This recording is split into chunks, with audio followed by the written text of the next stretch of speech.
महिमा सुने थे जगन्नाथपुरी के कुछ कथा। आज हम अलग अलग स्थान के बारे में सुनेंगे। तो उसके पहले अगर किसी का कुछ प्रश्न हो पूछ सकते हैं, हम एक दो सवाल भी ले सकते हैं शुरुआत में, और उसके बाद हम सुनेंगे जगन्नाथपुरी के बारे में। किसी का कुछ प्रश्न हो कल के विषय के ऊपर तो पूछ सकते हैं।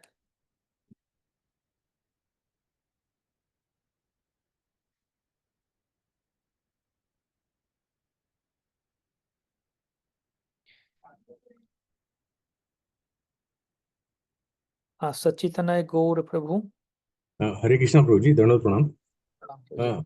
प्रभु जी, ये जानकारी चाहिए थी। जैसे कल हमने सुना, बहुत सुंदर आपने लेक्चर दिया बहुत जगन्नाथ जी के बारे में। तो कई बार ये मन में आता है कि ये जो मंदिर है, इसका जो निर्माण हुआ कितना साल पुराना है और इतनी हाइटेड कैसे बन गया। बहुत आश्चर्य की चीज है, चमत्कारी लगता है। वो तो चमत्कारी है ही। अभी बहुत सारे चीजें हैं भारत में, देखिए लोग अभी जो मंदिर मतलब बना रहे हैं। अभी ये भी सोचिए ना, अभी का जो बिल्डिंग वगैरह बन रहा है, और आज से 200 साल पहले भी जब अंग्रेजों का अमल में समय में जो बना था बिल्डिंग, या फिर जो ब्रिज, या फिर जो बना था, वो भी देख के हम आश्चर्य हो जा रहे हैं कैसे बनाया था 200 साल पहले। तब तो उतना बिल्कुल। आईआईटी एनआईटी और इतना मतलब इंजीनियरिंग का उतना चीजें नहीं था। कैसे बना लिए थे इतना लोहे का ब्रिज, और इतना मतलब बड़ा बड़ा महल। अंग्रेज का समय में 200 साल पहले भी उतना कुछ था। तो और तब कितना साल पहले, सालों पहले क्या हुआ करता था। एक्चुअली हमें लगता है हम बहुत प्रोग्रेस कर रहे हैं, एडवांस हो रहे हैं, लेकिन एक्चुअली हमसे पहले और बहुत एडवांस थे लोग। जितना दिन जा रहा है हम एडवांस नहीं हो रहा है, हम उल्टा ज़्यादा, हमारा एफिशिएंसी कम हो रहा है, हमारा सब कुछ बुद्धि सब कुछ कम हो रहा है। और खास करके टेक्नोलॉजी आया, हमको लगता है टेक्नोलॉजी आया सब कुछ कितना अच्छा हो गया, एफिशिएंट हो गया, लेकिन उल्टा एफिशिएंसी कम हो गया हमारा। कैलकुलेटर के बिना अब गिनती नहीं आता लोगों को। हम्म, पहले सब लोग वॉकिंग कैलकुलेटर हुआ करते थे, सब कुछ चुटकी में हिसाब सब हो जाता था। तो खैर, तो ये मंदिर जो है,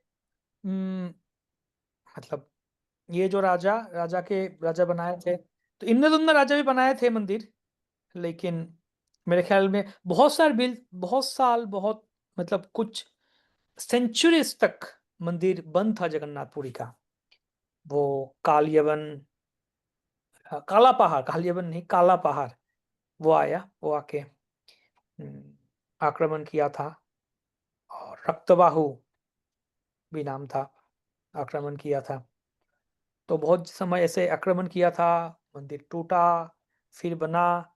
तो अभी जो मंदिर देखते हैं हम, ये मंदिर बना राजा अनंग भीम थे, उन्होंने कंप्लीट किया। तो ये मंदिर जो है, मतलब इतना आश्चर्य का मंदिर है, देख के देखिए। ऐसे उसका स्थापत्य कला है। ये भी नहीं, और भी ऐसा कितना सारे मंदिर है, द्वारका भी है, और भी कितना कुछ, शिव जी के इतना सारे ज्योतिर्लिंग मंदिर है पूरा भारत भर। आश्चर्य। रामेश्वरम है, रामेश्वरम मंदिर बहुत ऊंचे ऊंचे हैं। हम्म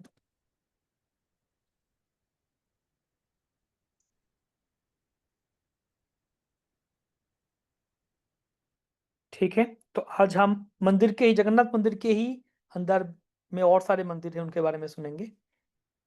तो रौनक प्रभु है।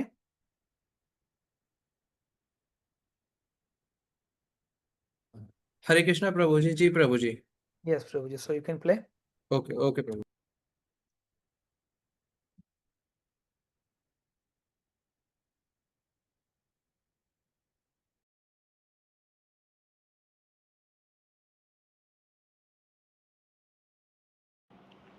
हरे कृष्णा।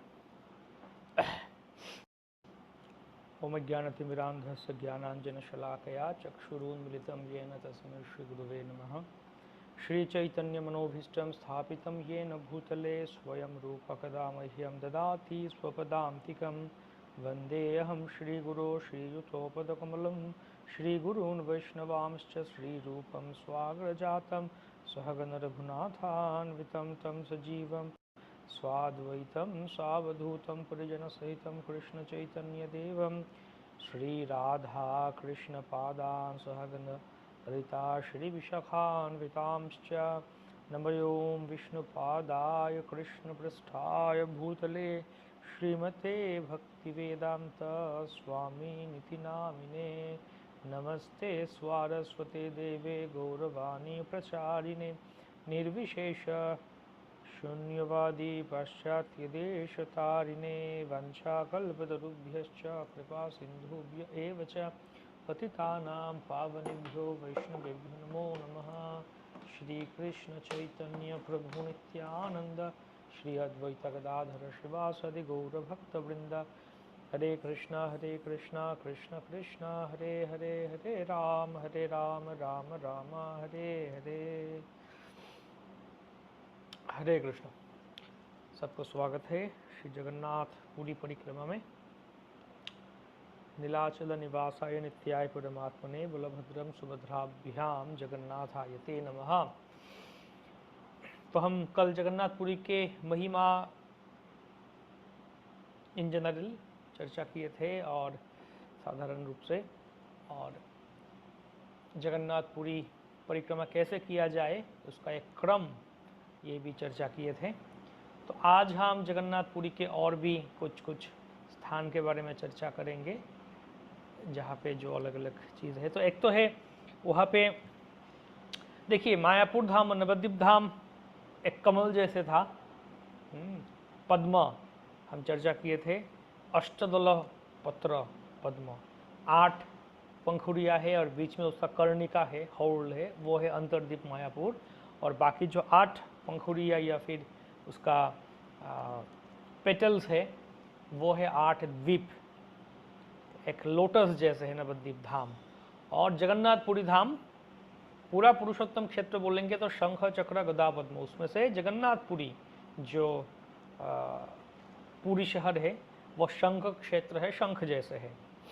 भगवान का योजना सब कुछ ना कुछ ऐसे भगवान कनेक्टेड रखते हैं बहुत अद्भुत तरीके से।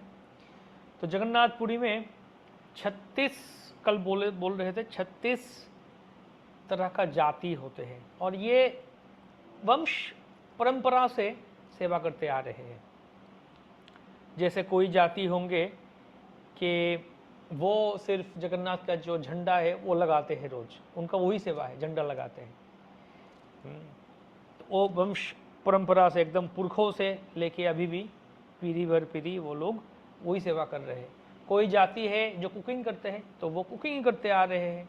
कोई जाति है रथ तैयार करते हैं तो वो रथ निर्माता, कारपेंट्री में बहुत ही एक्सपर्ट है तो रथ तैयार में उनका परंपरा से वही ट्रेंड अप हुए हैं।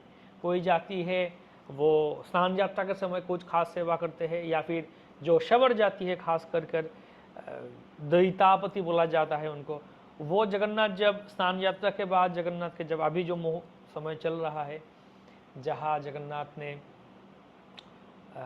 उनका बुखार चढ़ी है, जगन्नाथ के बीमार है, तब जगन्नाथ का खास सेवा अभी चल रहा है, एक विशेष सेवा, अंतरंग सेवा, वो ये जनजाति ही करते हैं।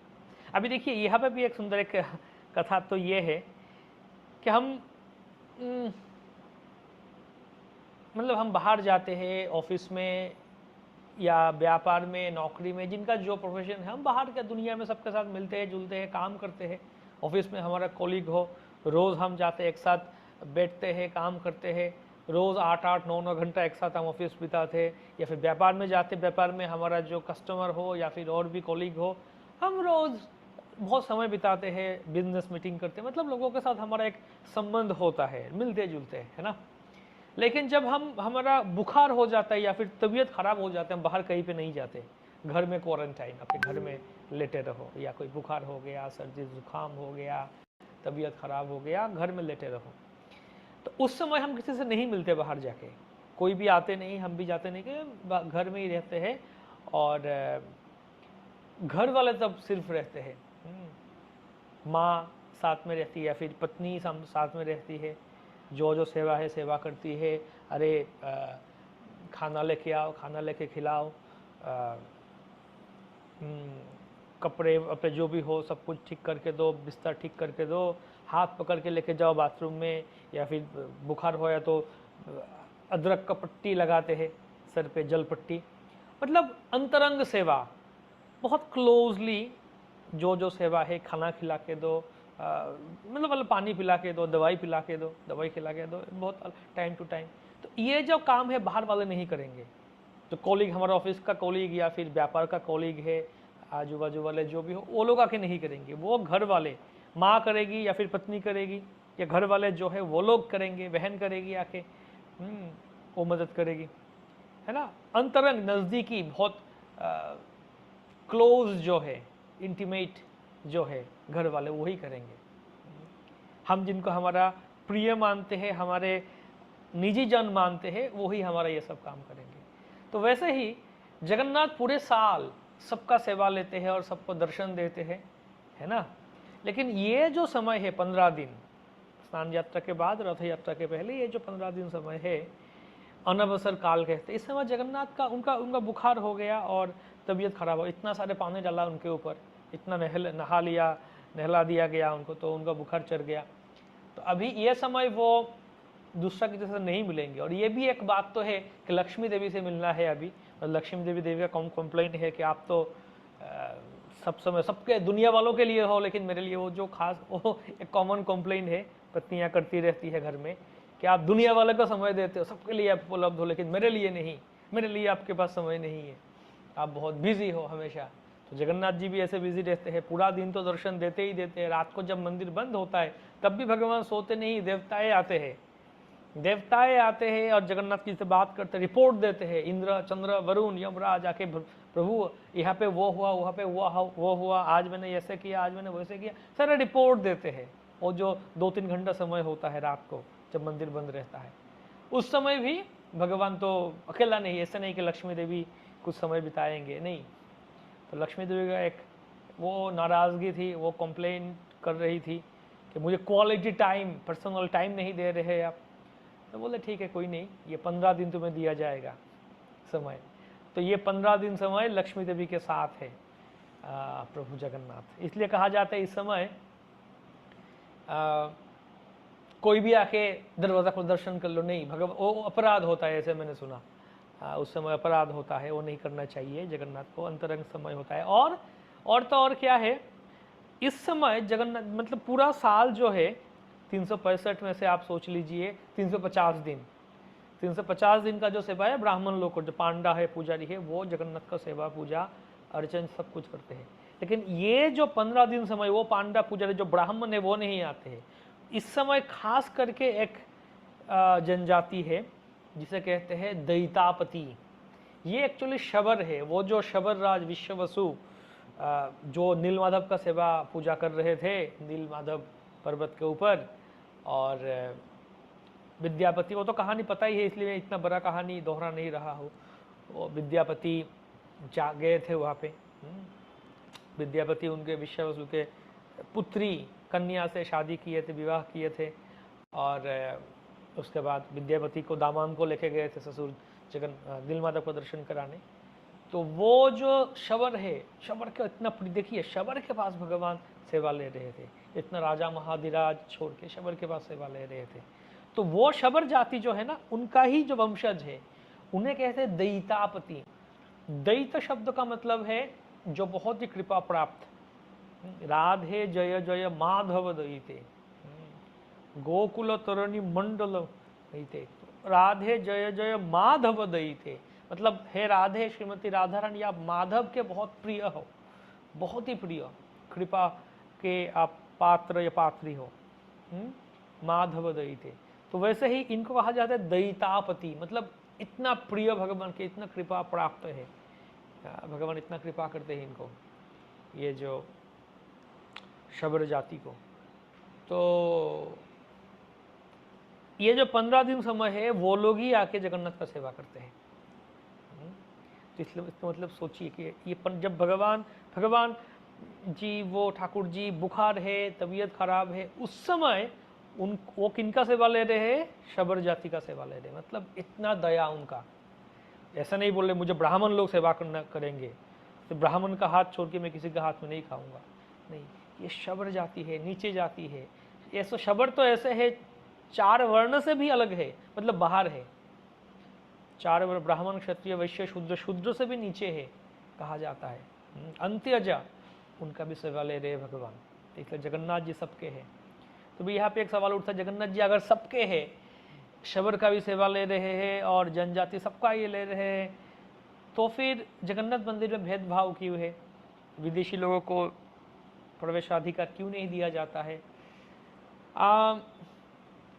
जो भी हो, मुझे जो लगता है, ये लगता नहीं शास्त्र में ऐसे कुछ वर्णन है कि विदेशियों को दर्शन नहीं दिया जाएगा यहाँ पे, लेकिन ये शायद एक ट्रेडिशनली या फिर एक ऐतिहासिक रूप से एक बन गया सिस्टम, क्योंकि ऐसा भी बोलते बहुत, मतलब मंदिर में बहुत अटैक हुआ, आक्रमण किया, विदेशियों ने आके आक्रमण किया, अत्याचार किया, लोगों को तोड़ फोड़, मतलब ये तो इतिहास में है ही, मुग़लों ने और फिरंगियों ने, मतलब जो भी हो, भारतवर्ष में तो बहुत सारे मंदिर में आक्रमण किए, बहुत कुछ करने के प्रयास किए।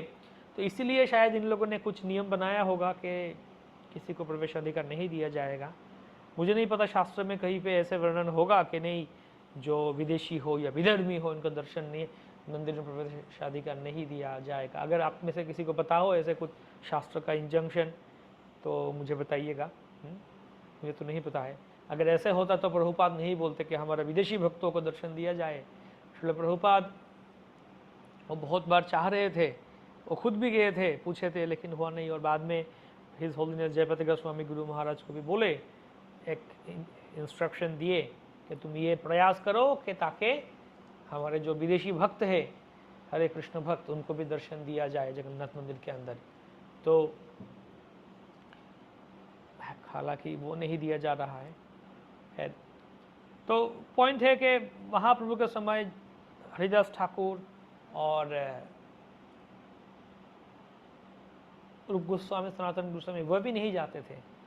हरिदास ठाकुर विनम्रतावश कि हरिदास ठाकुर सोचते मैं यवन था, यवन तो मैं बहुत तुच्छ हूँ और मैं बहुत मतलब अपवित्र हूँ, मुझे वहाँ पे जाने का कोई अधिकार है नहीं। और रूप सनातन गोस्वामी भी सोचते थे कि हम तो यवन का संग करते थे, नवाब हुसैन शाह उसके साथ रहते थे, तो इसलिए मतलब हम भी जातिच्युत, मतलब जाति से बाहर निकल गए, तो हम भी अपवित्र हो गए, हमारा भी कोई अधिकार नहीं जाने का। सोचिए, रूप गोस्वामी, सनातन गोस्वामी, हमारे आचार्य, गौड़ीय वैष्णव संप्रदाय नामाचार्य हरिदास ठाकुर, वो जगन्नाथपुरी में रहे लेकिन जगन्नाथ मंदिर में गए नहीं। तो इससे ये भी एक चीज़ दर्शाता है, हम मतलब एक कथा प्रसंग में ही चर्चा कर रहे हैं कि ये भी एक चीज़ दर्शाता है, हाँ, भगवान का मंदिर में जाना, भगवान का दर्शन करना, तो ये बहुत बड़ी बात है और बहुत ही सौभाग्य का, अहोभाग्य का बात है। महाप्रभु जगन्नाथ को दर्शन करके वो व्याकुल भाव विभोर हो जाते थे। वंशीगानामृतस्थान लावण्यामृत जन्मस्थान, जेना देखे সে চাঁদ বদন, সে নয়নের কিবা কাজ, পড়ুক তার মুন্ডে बाज, সে নয়ন रहे की कारण। जब महाप्रभु जगन्नाथ को देखते थे, हालांकि रथ यात्रा का समय का बात है, जब देख के बहुत भाव विभोर होकर बोल रहे थे कि जगन्नाथ की ये सुंदरता जो नहीं देखता है उसका इस आंखों का क्या काम है, उसका सर पे बाज वज्र गिर जाए, हाँ, वज्रपात हो जाए, मर जाए वो। तो ऐसे भी सोचते, मतलब महाप्रभु बोल रहे थे। तो भगवान का दर्शन करना ये अवश्य सचमुच बहुत ही सौभाग्य का बात है। लेकिन इसलिए भक्ति सिद्धांत सरस्वती ठाकुर एक बात ये कहते थे, दृश्य दर्शन न्याय, कि भगवान को दर्शन करने का प्रयास मत करो, तुम ऐसे भगवान का भक्ति करो, भजन करो और सेवा करो ताकि भगवान तुम्हें दर्शन करने के लिए आए।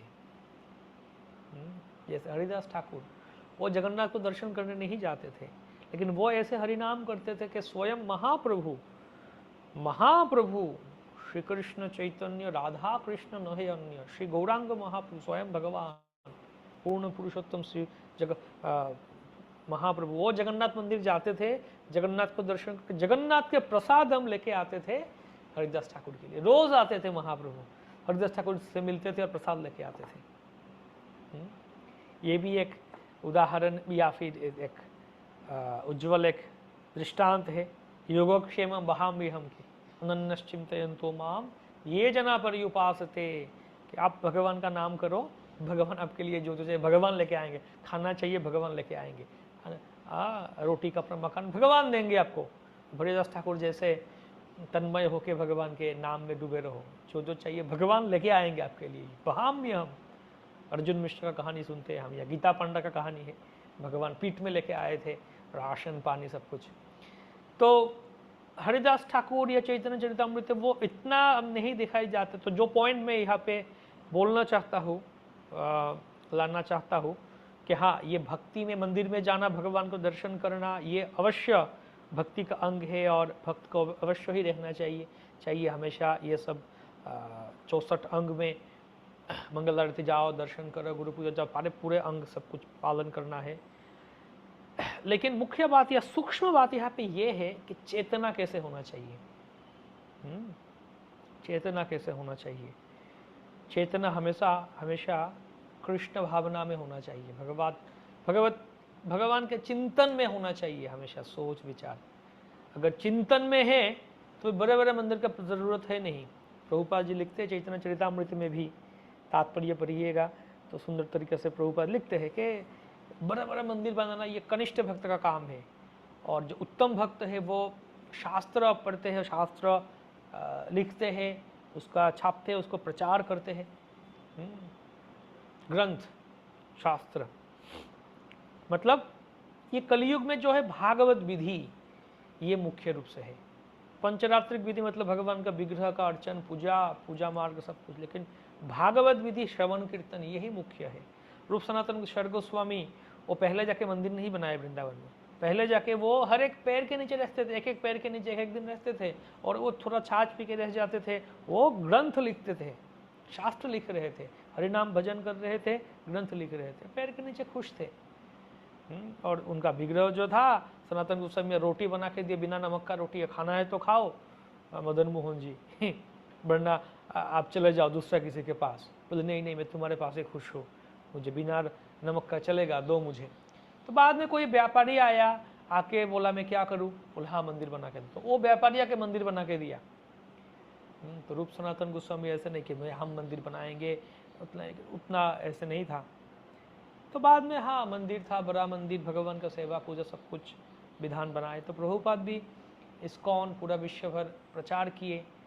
तो क्या बोले कि हम कलयुग में भागवत विधि मुख्य सार है, लेकिन हम तो पूरा भागवत विधि का एकदम पूरा के पूरा रूप से उसका शरण नहीं ले पा रहे हैं, इसलिए हाँ ठीक है चलो साथ ही साथ भगवान का विग्रह, पूजा अर्चन, दर्शन, ये सब प्रचार के लिए बहुत ही मुख्य रूप से ज़रूरी है। लोग आएंगे, लोगों को आकर्षित करना, प्रचार में भक्ति में लाना। हमारे लिए भी, हम भी उतना महान हरिदास ठाकुर जैसे उतना महान नहीं बन गए भाई, हम तो नाम में डूबे रहेंगे या भागवत में डूबे रहेंगे, ऐसे नहीं। तो इसलिए भगवान का मंदिर, दर्शन, पूजा, आरती, नृत्य सब कुछ बहुत ही मुख्य है और ज़रूरी है हमारे लिए।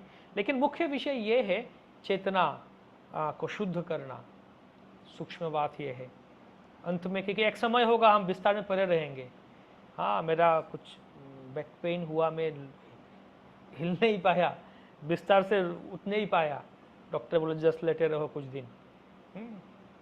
कुछ कर नहीं पाएंगे, मंदिर जा नहीं पाएंगे, नाच नहीं पाएंगे, नृत्य नहीं कर पाएंगे, दर्शन नहीं कर पाएंगे, ग्रंथ प्रचार नहीं कर पाएंगे, उत्सव में भाग नहीं ले पाएंगे। ऐसा समय आएगा, बुढ़ापा हो जाएगा, बूढ़े होके हम बिस्तर में लेटे रहेंगे रूम के अंदर, बेडरूम से बाथरूम में नहीं जा पाएंगे, या फिर बुढ़ापे होगा, या फिर जो तबीयत खराब होगा, कुछ ना कुछ होगा, बस तो क्या करेंगे।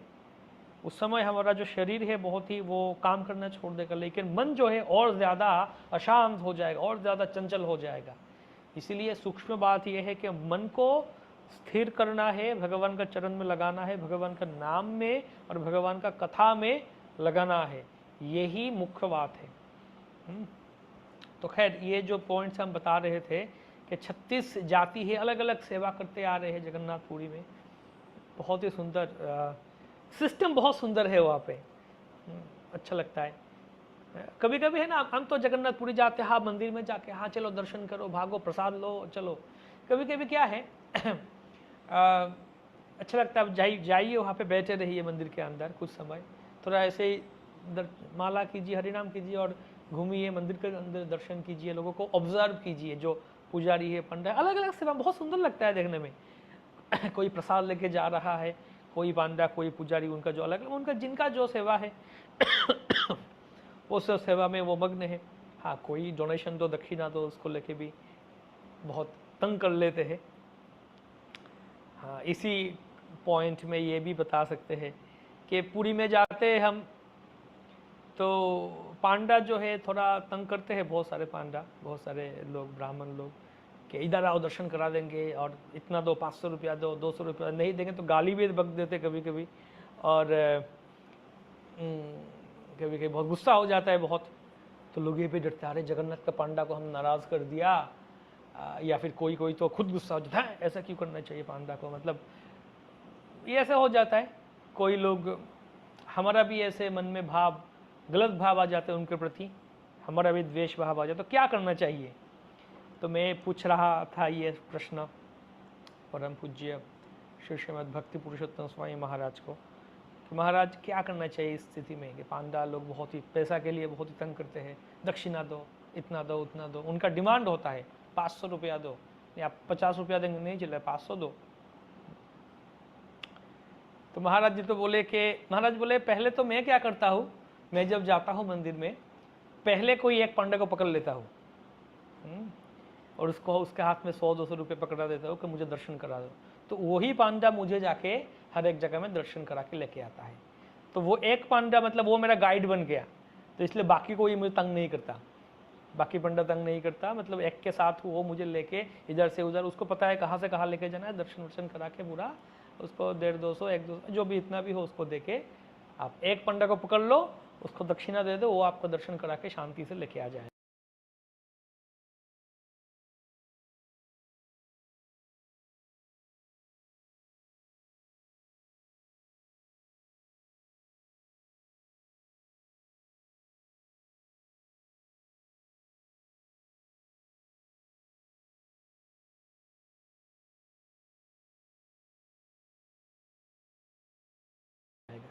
ये एक तरीका है। और दूसरा पॉइंट ये है कि हमें देना चाहिए उनको। हम जाते हैं ट्रेन पकड़ के, फ्लाइट पकड़ के जगन्नाथपुरी दर्शन, ये खाएंगे वो खाएंगे, मतलब कई बहुत जगह में घूमने जाते हैं, हम कितना पैसा खर्चा करते हैं, होटल में रहो, ये करो वो करो, नहीं ऐसी रूम चाहिए हमें, इतना पैसा महंगा वाला चाहिए ना, जो भी हो। लेकिन जब देने का बात आता है ब्राह्मणों को, पांडाओं को, तब हम पॉकेट से वॉलेट निकालते, सबसे छोटा नोट जो है वही निकालते हैं। हमें देना चाहिए ये ब्राह्मणों को, क्योंकि हम अगर नहीं देंगे उनको तो क्या होगा, पहले तो उनका सेवा वही है, जगन्नाथ का सेवा करना, और उनका परिवार चलाने के लिए वो दक्षिणा भीख मांगते हैं। वो भीख मांगना वो सनातन परंपरा है हमारा, आचार्यों भी जाते भीख मांगते, भिक्षा लेना, भिक्षाम देही, वो हमारा परंपरा है। तो वो भिक्षा ले मांगेंगे, उनका काम है ही, हमारा काम है उनको देना। ये हम अगर नहीं देंगे ना, तो आगे चल के वो लोग जो है पांडे, उनका जो नेक्स्ट पीढ़ी जो है, भविष्य पीढ़ी, उनका जो बच्चे होंगे, इनका जो लड़का होगा, उसको वो पुजारी सेवक नहीं बनाएगा। वो बोलेगा बेटा ये ब्राह्मण बन के, पांडा बन के, जगन्नाथ का पुजारी बन के तुम्हारा परिवार पेट नहीं चलेगा, संसार नहीं चलेगा। तुम पढ़ाई लिखाई करो, डॉक्टर इंजीनियर बनो, नौकरी करो, जाओ बाहर जाओ, यहाँ पे तुम पुजारी मत बनो। तो वो, या फिर दूसरा कोई नौकरी काम धंधा करो, और यहाँ से शहर में चले जाओ, कोई काम धंधा करो। तो ये जो पुजारी है, पांडा है, ब्राह्मण है, वो उनका भविष्य पीढ़ी को ब्राह्मण या जगन्नाथ के सेवक नहीं बनाएगा। तो जगन्नाथ मंदिर रक्षा कौन करेगा? वो लोग है वहाँ पे, इसीलिए जगन्नाथ मंदिर सुरक्षित है, जगन्नाथ का सेवा पूजा अच्छा ढंग से चल रहा है। हम जाते, साल में 1-2 बार जाते हैं, दर्शन करते हैं, दर्शन कर पाते हैं शांति से, या जो भी हो जगन्नाथ का दर्शन, उनका सेवा कृपा ले पाते हैं। अगर वो लोग नहीं रहेंगे तो कौन करेगा जगन्नाथ का सेवा? मंदिर बंद रहेगा, हम जाए किनको दर्शन करेंगे? तो इसलिए जो ब्राह्मण, क्षत्रिय, वैश्य, शूद्र, ब्राह्मण समाज के सिर है, हेड ऑफ द सोसाइटी, उनका ज़रूरत है। तो बाकी सबका उचित है ब्राह्मणों को दान देना, दक्षिणा देना। तो आप हम अगर जा रहे हैं जगन्नाथपुरी, थोड़ा बजट बनाइए कि हम ये ट्रेन के लिए, ट्रेवलिंग के लिए इतना खर्चा, रहने एकोमोडेशन के लिए इतना खर्चा, खाने के लिए इतना खर्चा, और दक्षिणा देने के लिए इतना खर्चा। आप दक्षिणा के एक बजट बनाइए कि हाँ इतना मुझे दक्षिणा देना है। तो है ही, प्रभुपाद बोले जो गृहस्थ है, जो कमा रहे हैं पैसा, 50 भाग हर महीना दक्षिणा देना ही चाहिए। खैर, लेकिन कम से कम जब जगन्नाथपुरी जाते हैं थोड़ा दक्षिणा देना चाहिए, थोड़ा बजट रखना चाहिए। हाँ, ये पंडा पुजारी को ठीक है, उनको दे, भगवान की सेवा में दे कुछ। देने से कम नहीं होता, देने से बढ़ता है, और ये हमारा संस्कृति है। हम अगर उनको रक्षा नहीं करेंगे तो फिर वो भी हमारा रक्षा नहीं करेंगे। वो हमारा रक्षा कैसे कर रहे हैं? जगन्नाथ का सेवा करके। वो जगन्नाथ का सेवा पूजा कर रहे हैं, इसलिए हमें जगन्नाथ का कृपा मिलने का सुअवसर मिल रहा है। तो इस दृष्टि से वो भी हमारा रक्षा कर रहे हैं। तो खैर ये है, पुरी में जाएंगे तो ये एक विषय होता है, डर लगता है पांडा लोग डिस्टर्ब करेंगे, तंग करेंगे, ये करेंगे, वो करेंगे। तो हाँ, दे देना चाहिए थोड़ा। और भी टेक्निक है, खास करके अगर ग्रुप के साथ जाते हैं तो लोग के साथ जाते हैं, कुछ कुछ जो भी हो, कभी कभी फिर भी बहुत तंग तो कर ही लेते हैं। तो मैं क्या करता हूँ, मैं जाता हूँ सबके साथ, लेकिन ये भी है, मैं देखता हूँ, थोड़ा दूर से दर्शन करता हूँ भगवान का। हाँ, और जब देखता हूँ बहुत सारा भीड़ है ना एक साथ, तब उनके साथ चला जाता हूँ सामने, और सामने जाता एकदम सामने चला जाता हूँ। और पहले ही जाके पुजारी मुझे बोलते हैं, हाँ आप नाम क्या बताओ, गोत्र बताओ, ये लो, माला दो, टीका दो, सब कुछ, तुलसी वुलसी दिया, उसको बोलो इतना पैसा दो, इतना दक्षिणा दो। तो तब तक वो दक्षिणा देने बोलते हैं कि मैं तो दक्षिणा पहले कहीं पे दे दिया हो चुका।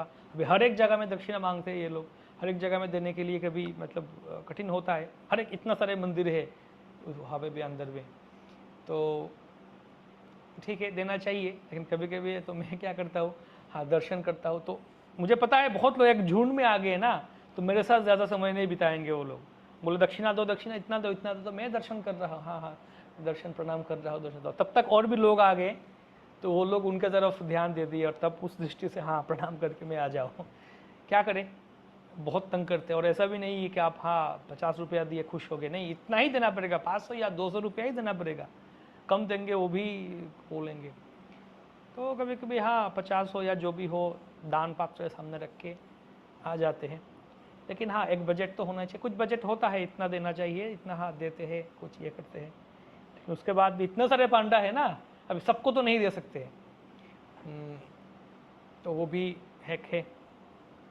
खैर, जगन्नाथ का मंदिर के बारे में और जाते हैं। तो अंदर 30 मंदिर है, 30 मंदिर है अंदर। जगन्नाथ मंदिर के जो बाउंड्री है उसके अंदर ही 30 मंदिर है। और सबसे पुराना है नरसिम्हा मंदिर, और सामने वहाँ पे 11 मीटर ऊंचा एक अरुण स्तंभ है।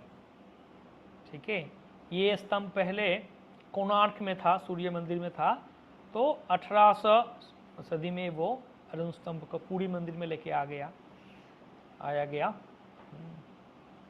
और उस अरुण स्तंभ के पास, मतलब शुरुआत में जो स्तंभ दिखता है बाहर से, वो अरुण स्तंभ है।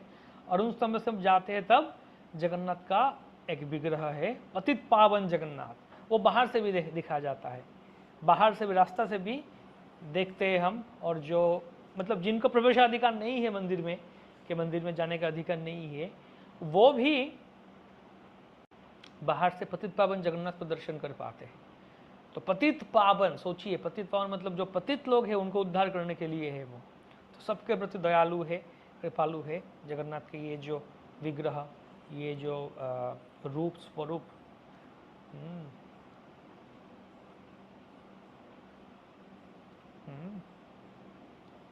तो महाप्रभु जाते हैं और दर्शन करने के लिए गरुड़ स्तंभ है, गरुड़ स्तंभ में जाके वो खड़े होकर दर्शन करते हैं। तो महाप्रभु का हस्त चिन्ह अभी भी है वहाँ पे गरुड़ स्तंभ में। खैर, तो और भी जगन्नाथ देव और यहाँ पे बहुत सारे मंदिर है, विग्रह है। तो अलग अलग मंदिर है, ये छोटा छोटा मंदिर, जैसे वहाँ पे सत्यनारायण का मंदिर है, चैतन्य महाप्रभु का भी छोटा मंदिर है, रामचंद्र का मंदिर, राम सीता के, गोपाल मंदिर है, हनुमान मंदिर है, नरसिम्हा मंदिर है, बराह मंदिर है, बिमला देवी का मंदिर है, महालक्ष्मी देवी का मंदिर है। ऐसे करके अलग अलग मंदिर है।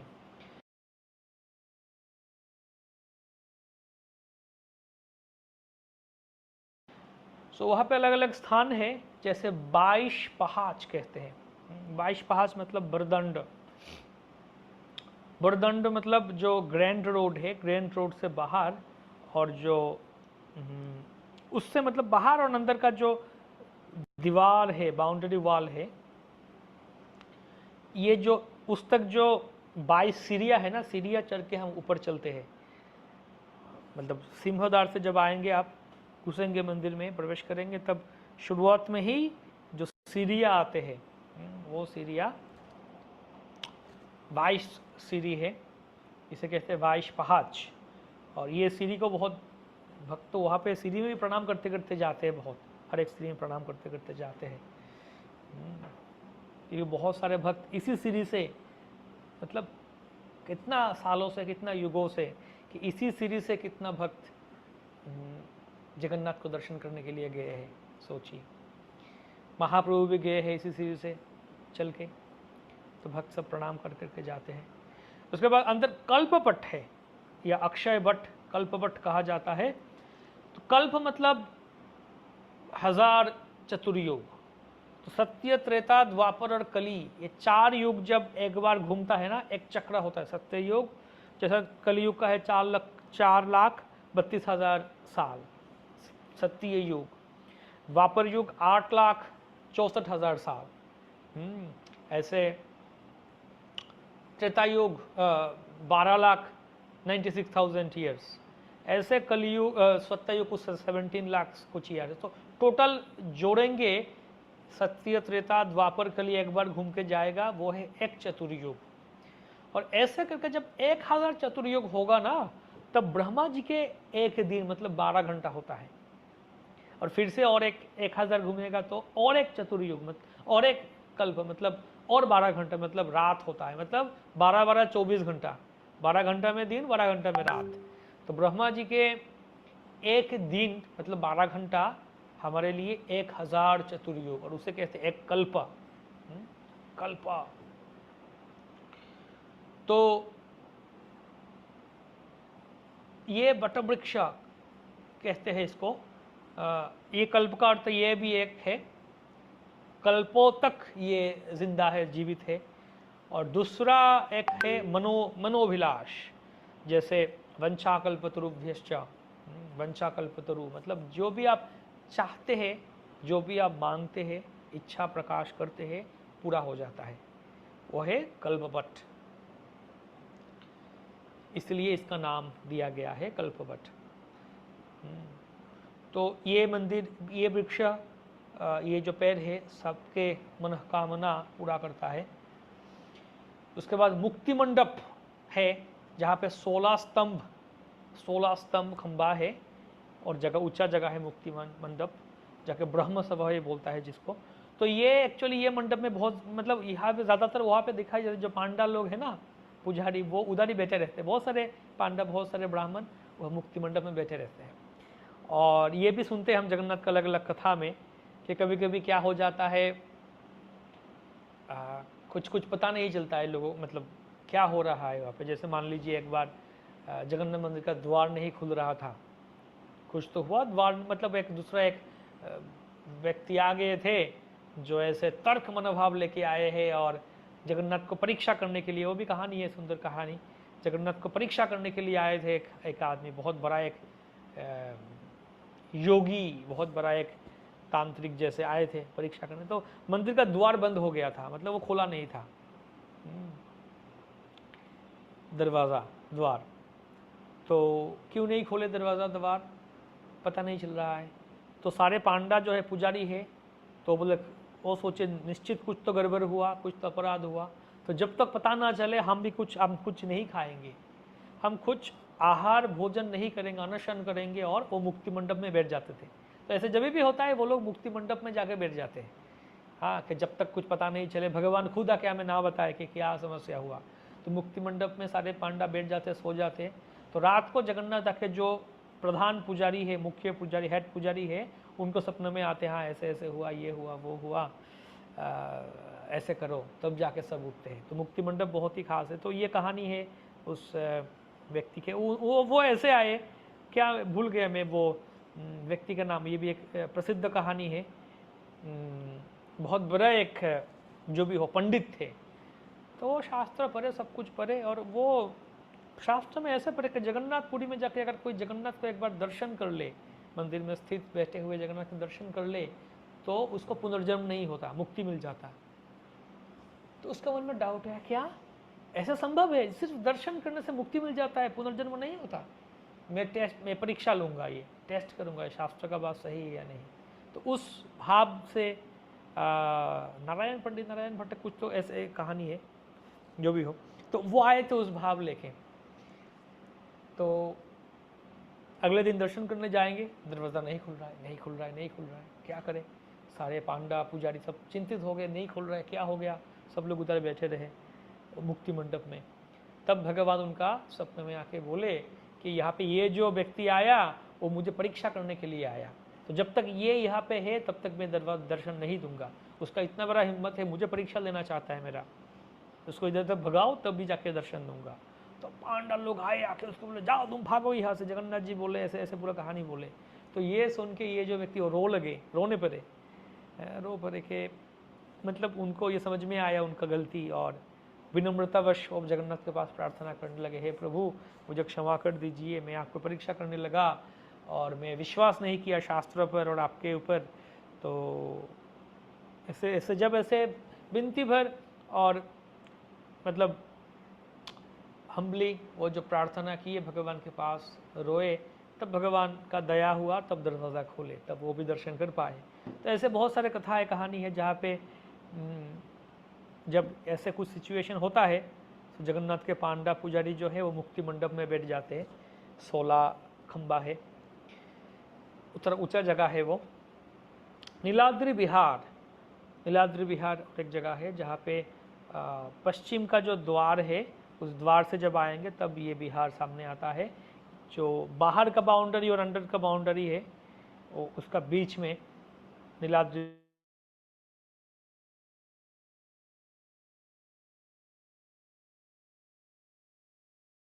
जैसे है। जगन्नाथ के अलग अलग लीला और विष्णु के 12 अवतार लीला सब कुछ यहाँ पे दिया गया है। सोना कुआ मतलब बंगाली या फिर उड़िया में बोलते हैं कुआ, मतलब क्या बोलते हैं? कूप, कुआ, वेल, कुएं भी हिंदी में भी बोलते हैं ना कुआ। तो सोना कुआ एक कूप है, वेल है वहाँ पे। उत्तर दिशा का जो हस्ती द्वार है, हस्ती द्वार से जब आएंगे तब वो नज़दीक आता है सोना कुआ।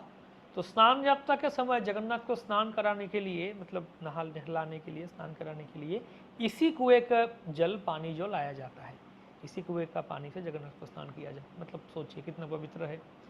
कोइल वैकुंठ नाम का स्थान है, कोइल वैकुंठ। तो कोइल शब्द मतलब ये तमिल में आई थिंक या तेलुगु, तमिल में ये कोइल मतलब मंदिर। हाँ, अलग अलग कोइल कोइल कोइल बोलते हैं तमिलनाडु या फिर जो साउथ इंडिया में जाते हैं, अलग अलग मंदिर है। दिव्य देशम, ये कोइल वो कोइल बोलते हैं। तो यहाँ पे भी हाँ कोइल वैकुंठ मंदिर का पश्चिम दिशा में जो बाहर और अंदर का जो बाउंड्री के बीच ये है कोइल वैकुंठ। हस्ती द्वार से अंदर आके आप यहाँ पे मतलब उत्तर दिशा का जो द्वार है उससे आके आप यहाँ पे आ सकते हैं। तो जब नवकलेवर होता है ना, नवकलेवर ये भी बहुत सुंदर खास विषय है। 12 साल में एक बार, ये 2015 में था लास्ट, 12 मतलब आज 2015 में था, आई थिंक 2027 में फिर होगा 1-1.5 साल बाद। तो जगन्नाथ का जो विग्रह है उसको चेंज किया जाता है, नया विग्रह बनाया जाता है जगन्नाथ। नवकलेवर बहुत सुंदर, ये बहुत सुंदर कथा है। नवकलेवर कैसे होगा, ये यहाँ पे एक भगवान मतलब कोई मंदिर है, देवी का मंदिर में जाके कोई पांडा है, पुजारी है, वो जाके वहाँ पे तपस्या करते हैं बिना खा पी के, मतलब वहाँ पे तपस्या करते हैं, पूजा करते हैं। तब उनको आके वो देवी बताती है कि उस जगह में जाओ, वहाँ पे वो 3 या 4 रास्ता के बीच में वो पेड़ आएगा, एक बड़ा सा नीम का पेड़ होगा, उस पेड़ के नीचे एक नाग होगा, उसमें शंख चक्र गदा पद्म होगा, अलग अलग चिन्ह होगा, ऐसे ऐसे ऐसे ये होगा, पूरा मतलब सिम्टम है। तो उसी जो पेड़ है, वृक्ष है, वो मेरा विग्रह बनाने के लिए लायक है। सो उसी विग्रह से, उसी पेड़ से बनाते हैं जगन्नाथ के डेटी, वो डेटी बना के लेके आते हैं।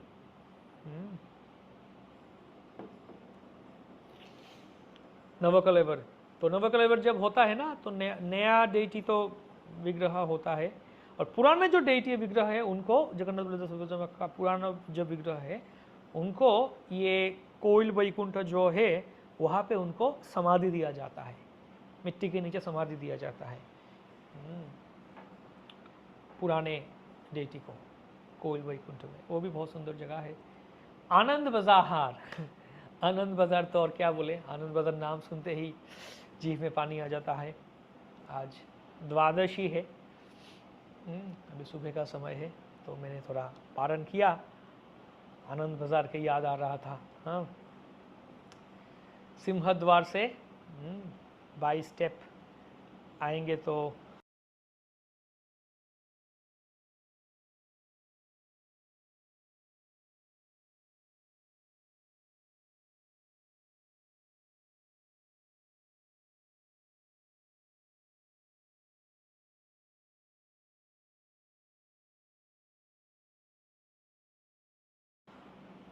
राइट में आता है प्रसाद। मतलब और कुछ जगह जगन्नाथपुरी का, जगन्नाथ होने का और कुछ जगह याद हो ना, याद रहे या ना रहे, आनंद बाजार तो याद रहेगा ही है ना। प्रसाद के जगह है जगन्नाथ के प्रसाद। वाह, इतना बड़ा बड़ा हंडी में लेके रहते हैं। और खाजा, हाँ जगन्नाथ के मेरे सबसे प्रिय है खाजा। ले लो कुछ खाजा 1-2 किलो और खाते रहो। जगन्नाथ गरम गरम जो खाजा आता है ना, घी में बना हुआ प्रसाद, एकदम मीठा खाजा। और नमकीन खाजा भी होता है, अलग अलग मालपुआ है, अलग अलग चीज़ें हैं। प्रसाद प्रसाद प्रसाद। आनंद बाजार तो जगन्नाथ के प्रसाद का अलग अलग महिमा है, बहुत सुंदर तरीके से बताया गया है। जगन्नाथपुरी में प्रसाद एक ब्राह्मण भी एक कुत्ते के मुंह से लेके खा सकता है। मतलब प्रसाद अपवित्र नहीं होता। एक ब्राह्मण भी चाहे तो एक कुत्ते का मुंह से लेके खा सकता है जगन्नाथ के प्रसाद। सो मुख्य मंदिर है वहाँ पे, प्रधान मंदिर, 3 विग्रह है जगन्नाथ बलदेव सुभद्रा महारानी के विग्रह है वहाँ पे। और हाँ खैर, उसके बाद मुख्यशाला है। तो प्रधान मंदिर से सीधा जब आएंगे सो आपको वहाँ पे एक सभाघर, मतलब एक रूम हॉल जैसा दिखेगा, उसका 4 द्वार है, तो इसे कहते हैं मुख्यशाला। और नाट मंदिर है। उसके बाद जो उसको गर्भगृह जो है वहाँ पे, जहाँ से खड़े होकर दर्शन करते हैं, ट्रेडिशन हम जो बोलते हैं टेम्पल हॉल है ना, मंदिर में टेम्पल हॉल है, लेकिन ट्रेडिशनली कहते हैं नाट मंदिर। जो भी हमारा भी मंदिर में जो टेम्पल हॉल होता है उसे नाट मंदिर कहते हैं, जहाँ पे नृत्य कीर्तन होता है भगवान के लिए, प्रसन्नता के लिए, नाट मंदिर बोलते हैं। गौड़िया मठ में जाएंगे तब नाट मंदिर अलग है, मतलब मुख्य जो गर्भगृह है वो थोड़ा ऊंचा है, उसके बाद थोड़ा खाली जगह है जहाँ पे प्रणाम, जैसे मायापुर आप योगपीठ तो आए होंगे सब, योगपीठ में भी जैसे महाप्रभु का मंदिर है, उसके बाद प्रणाम करने के लिए जो जगह है, बरंडा जैसे बड़ा जगह है, उसके बाद हॉल आता है, तो उस हॉल को कहते हैं नाट मंदिर या फिर या टेम्पल हॉल।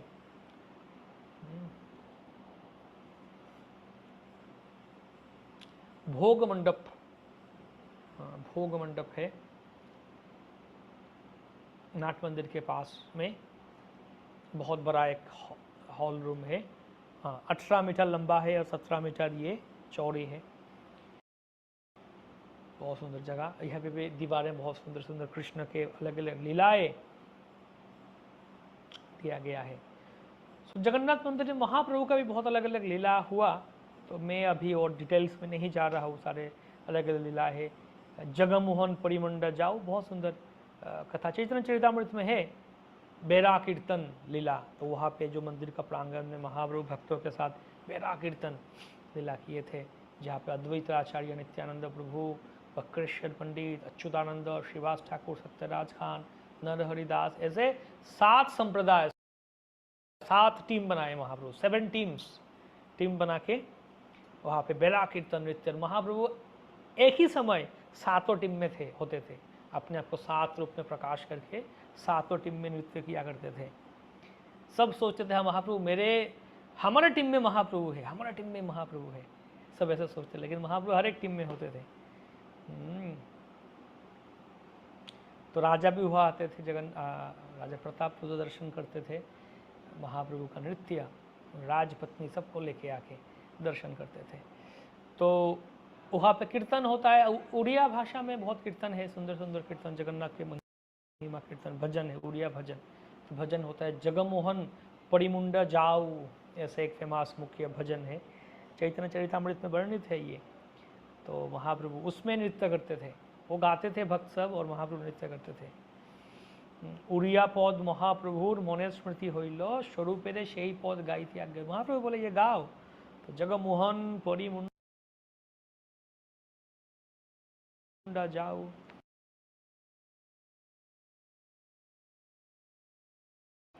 তো ये এই পদে নৃত্য করেন পরম আবেশে, সব লোক চৌদিকে প্রভুর প্রেম জলে ভাসে। बोल बोल बोलेन प्रभु, शिवाहु तुलिया हरिध्वनि करे लोक आनंदे भासिया। प्रभु परी मूर्छा जाए श्वास नहीं यार, मतलब महाप्रभु मूर्छित हो जाते थे, कोई श्वास, बाह्य कोई स्मृति है नहीं, बाह्य कोई ज्ञान है नहीं, क्या चल रहा है बाहर पता ही नहीं।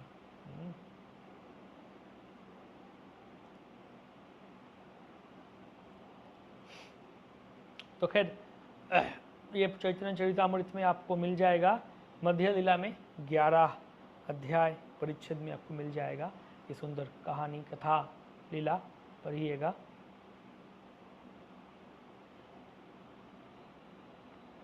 महाप्रभु कभी कभी इतना भाव वेश में आवेश में थे तो वो पूरा बोल भी नहीं पाते थे, जगन्नाथ जगन्नाथ जगमोहन परिमुंडा, जो बोल जज गग मुमु ऐसे बोलते, जग गग परी मुमु ऐसे ऐसे बोलते, मतलब बोल भी नहीं पा रहे, इतना भाव विभोर हुआ करते थे।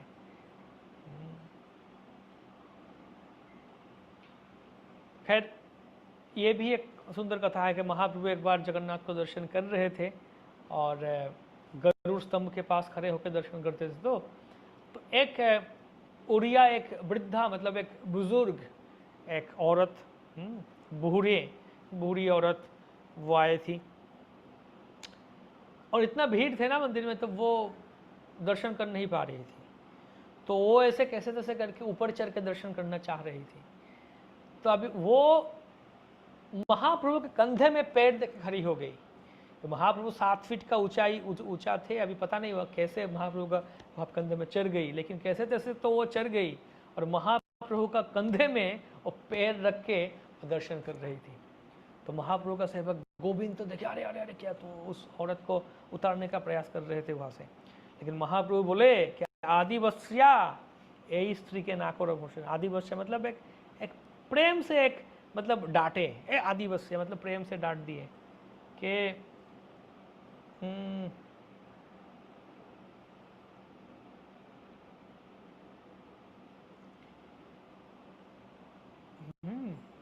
ये दर्शन करने दो उसको।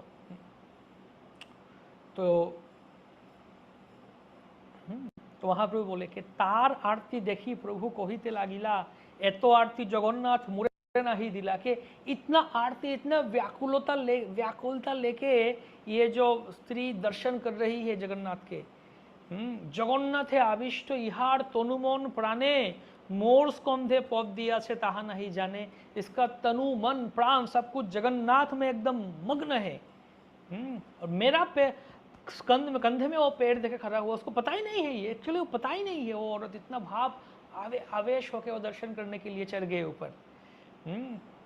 ओहो भाग्यवती यही बंदी इहार पाए, इहार प्रसादे हुई छे आरती आमार बाहर। महाप्रभु बोले ये भाग्यवती है कि इतना आरती तो जगन्नाथ मुझे नहीं दिए, तो इतना आकुलता, इतना आतुरता कि मुझे जगन्नाथ को दर्शन करना है, जगन्नाथ दर्शन करनी है मुझे, इतना आतुरता लेके वो दर्शन कर रही है जगन्नाथ को। इतना आतुरता आकुलता तो मुझे नहीं दिया जगन्नाथ। तो मैं इसका चरण, इनके चरण वंदना करता हूँ, महाप्रभु बोल रहे, ताकि इनका कृपा से मुझे भी ऐसे थोड़ा भी आतुरता आकुलता मिल जाए, थोड़ा सा आकुलता आतुरता मिल जाए मुझे।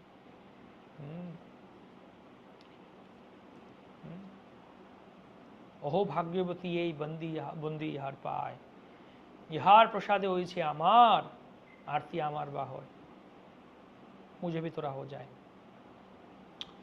तो खैर ऐसे आतुरता आकुलता होना चाहिए हमें भी, लेकिन हमें ध्यान देना चाहिए, किसी का कंधे में चढ़ के उठ के दर्शन नहीं करना है, और किसी को धक्का मार के नहीं, धक्का मार के चलो धक्का मारो सबको, हम जाकर दर्शन करेंगे, हमें दर्शन दे दो पहले, ऐसे नहीं, अपराध हो जाएगा। तो इसलिए हमें शांति से दर्शन लेना है। कभी कभी बहुत भीड़ हो जाता है मंदिर के अंदर, छोटा जगह है और बहुत लोग आ जाते हैं एक साथ धक्का मार के, तो इसीलिए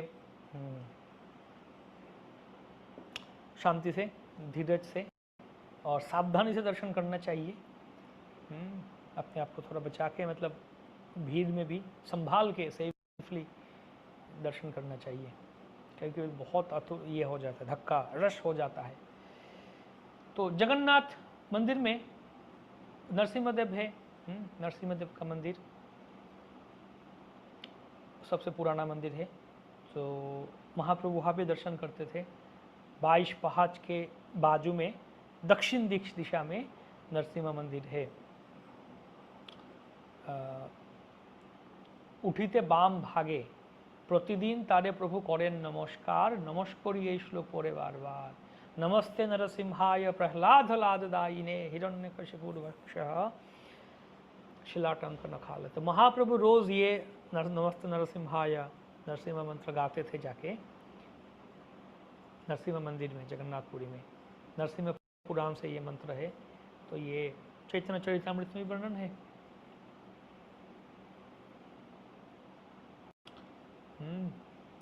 तो सुंदर और भी लीलाएं हैं, जैसे महाप्रभु को प्रसाद दिया जगन्नाथपुरी में, तो प्रसाद लेके प्रसाद का महिमा कर रहे थे। खैर अभी नहीं जाते उसमें, और कुछ हम चर्चा कर लेते, समय होता है तो हम कल देखेंगे प्रसाद का सुंदर प्रसाद के महिमा।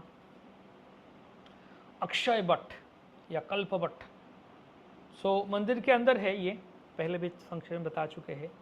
ये रोहिणी कुंड का तट पे है। जब खंड प्रलय होता है, खंड प्रलय मतलब ये महाप्रलय नहीं, ब्रह्मा का हर एक दिन में प्रलय होता है।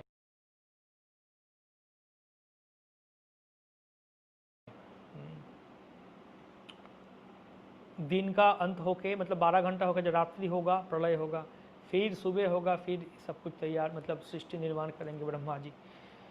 तो यही वृक्ष कल्प वृक्ष भी है, यही वृक्ष कहते हैं, और सारे भक्त वहाँ पे आते हैं। उनका मतलब अभी भी जाके देखेंगे बहुत बड़ा वृक्ष है, वहाँ पे बहुत सारे लोग बहुत कुछ धागा में बहुत कुछ बांधते हैं, बांध के रखते हैं, वहाँ पे धागा बांध के रखते हैं। तो लोग सोचते हैं, या फिर ऐसे विश्वास है कि आप कोई मतलब वासना, कुछ इच्छा करो मन में, और वो वहाँ पे इच्छा करके उस धागा बांधो वहाँ पे, तो आपका इच्छा पूरा हो जाता है, पूरा हो जाता है। होता है बहुत लोग, जैसे एक भक्त बता रहा था मुझे कि उसका पेरेंट्स भक्त नहीं बने, मतलब शाकाहारी प्रसाद लेना शुरू नहीं कर रहे थे, वो नॉन वेज खा रहे थे। तो वो भक्त वहाँ जाके जगन्नाथपुरी में वहाँ पे जाके वो धागा बांधे और प्रार्थना किए कि आप कृपा कीजिए ताकि मेरा माता पिता जो है भक्त बन जाए और मांसाहार छोड़ के प्रसाद लेना शुरू कर दे। तो बोले ऐसे करके आए, तो 1 ही साल के अंदर हाँ वो पूरा हो गया इच्छा। उसका पेरेंट्स इतना साल से वो भक्त नहीं बन रहे थे, इतना साल से वो मांसाहार नहीं छोड़ रहे थे, लेकिन यहाँ पे वो 1 साल के अंदर शाकाहारी और प्रसाद ग्रहण करना शुरू कर दिए थे। तो खैर ये है, तो सारे मनस्काम पूरा करते हैं। तो यहाँ ये भी कहते हैं कि मार्कंडेय ऋषि है, उनका तो कथा है ही, मार्कंडेय ऋषि, उनका सरोवर भी है, वहाँ पे हम चर्चा करेंगे। तो मार्कंडेय ऋषि 7 कल्प तक वो, मतलब उनको ये कृपा मिला, वरदान मिला कि 7 कल्प तक वो जीवित रह सकते हैं। 7 कल्प, एक कल्प मतलब कितना बता दिए थे हम। तो जब वो कल्प में जब प्रलय होता है ना, तो वो तैरते रहते हैं पानी में, वो डूबते नहीं, वो तैरते रहते हैं। तो तैरते तैरते यहाँ पे आ गए। तो खैर मार्कंडेय ऋषि का तो अलग अलग कथा है, नवद्वीप धाम में भी कथा है, सुरभि कुंज में वहाँ पे भी है कि मार्कंडेय ऋषि प्रलय के समय वो तैर रहे थे, तैरते तैरते अचानक यहाँ आके देखिए यहाँ बहुत बड़ा बरगद का अश्वत्थ वृक्ष है और उसके नीचे सुरभि माता है। तो सुरभि माता एक बरगद का पत्ता डाले तो उसमें होके वो आगे ऊपर उनको ऊपर खींचे, सुरभि माता उनको दूध पिलाए और वहाँ पे तपस्या करने लगे मार्कंडेय ऋषि। तो नवद्वीप धाम में भी है। खैर जगन्नाथपुर मार्कंडेय सरोवर है, यहाँ पे कल्प वृक्ष है। तो अलग अलग कल्प है ना, तो अलग अलग कल्प में अलग अलग जगह में हुआ होगा उनका लीला। मार्कंडेय सरोवर, तो वहाँ पे मार्कंडेय ऋषि कल्प वृक्ष के नीचे आते। सो लोग इस कल्प वृक्ष, अश्वत्थ वृक्ष, बरगद का पेड़ जो वृक्ष है उसको जगन्नाथ जी, पुरुषोत्तम जगन्नाथ जी से अभिन्न मानते हैं, बट वृक्ष। ये भी कहानी बोला जाता है कि एक बार एक गाय वो कैसे तैसे करके उस बट वृक्ष का शाखा में चढ़ गई। कैसे चढ़ी तो पता नहीं, लिखा हुआ है, बताया जाता है कैसे चढ़ गई। तो वहाँ पे चढ़ गई और अभी वहाँ से क्या हुआ, वो नीचे गिर गई। कहाँ गिरी? नीचे रोहिणी कुंड था, रोहिणी कुंड में गिर गई। तो गिर गई और तत्क्षणात तभी के तभी वो चतुर्भुज रूप प्राप्त करके वैकुंठ में चले गई। ऐसे कथा है। तो कहा जाता है इस जगह में भगवान श्री विष्णु उनका आवास स्थान है। हर एक युग का अंत में जब श्री नारायण क्या करते हैं, इस कल्प वृक्ष का पत्र जो होता है ना, बरगद का जो पत्ता है, बहुत बड़ा पत्ता, उस पत्ता में भगवान सो जाते हैं, निद्रा लेते हैं, शयन करते हैं पत्ता में। इस वृक्ष शंख क्षेत्र का नाभि देश है। तो इस वृक्ष का बहुत सारे नाम है, कल्प बट, वंशी बट, वरुण बट, देवनागर बट, ऐसे करके बहुत सारे नाम है इसका। देवनागर बट, कल्प बट, वंशी बट, वरुण बट। कल्प बट का प्रणाम मंत्र भी है, अमरस्त्वम सदा कल्पे विष्णुरायतनम महत न्याग्रोध हर मे पापम विष्णु रूप नमोस्ते मनस्ते व्यक्त रूपाय महाप्रलय स्थायिने एकाशयाय जगताम कल्प वृक्षाय ते नमः। एकाशयाय जगताम कल्प वृक्षाय ते नमः। यह कल्प वृक्ष, यह अक्षय बट। सो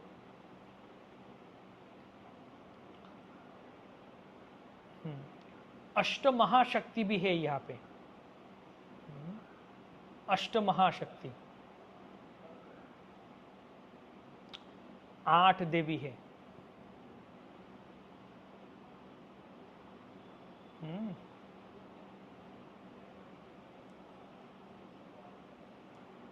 सेकंड,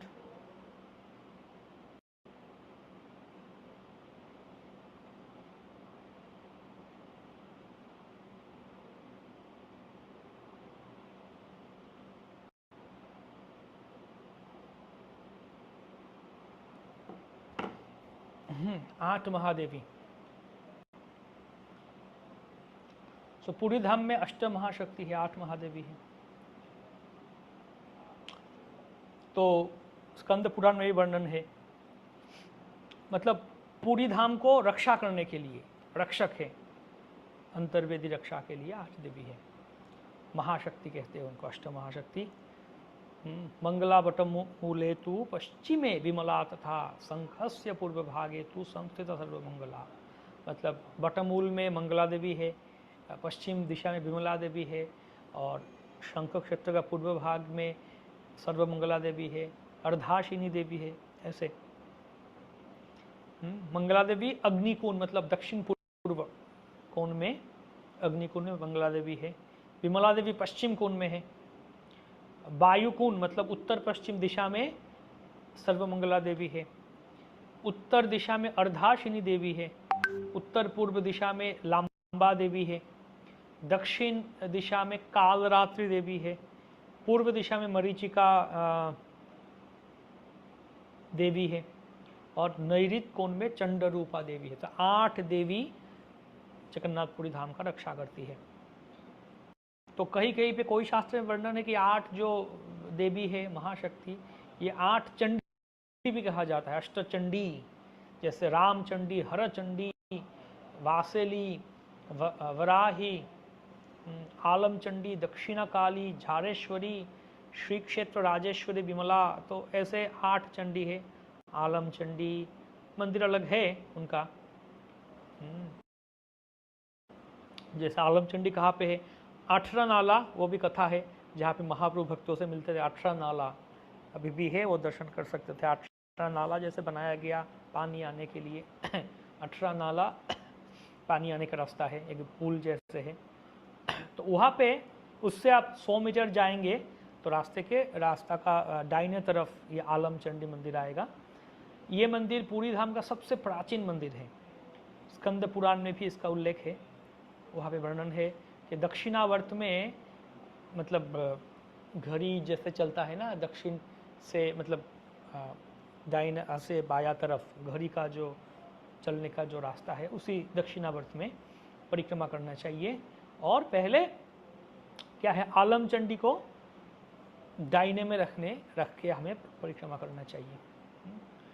तो आलमचंडी को चतुर्भुज दुर्गा रूप से पूजा करना चाहिए। जगन्नाथ देव के नवकलेवर के समय जब दारू लेके आते हैं यहाँ पे, तो महाराज गजपति और अन्य सारे साधु महात्मा एक सुदीर्घ एक शोभा यात्रा, मतलब एक रैली प्रोसेशन लेके जाते हैं, कीर्तन लेके। और दारू मतलब ये जो लकड़ी है जैसे बनता है काष्ठ से, काठ से जो जगन्नाथ का डेटी बनते हैं, वही खा लेके आते हैं। अष्ट महावीर है। अष्ट महाशक्ति तो सुने हम, अष्ट महावीर भी है। मतलब अष्ट शंभु के साथ साथ अष्ट महावीर, 8 हनुमान पूरी धाम का रक्ष में है।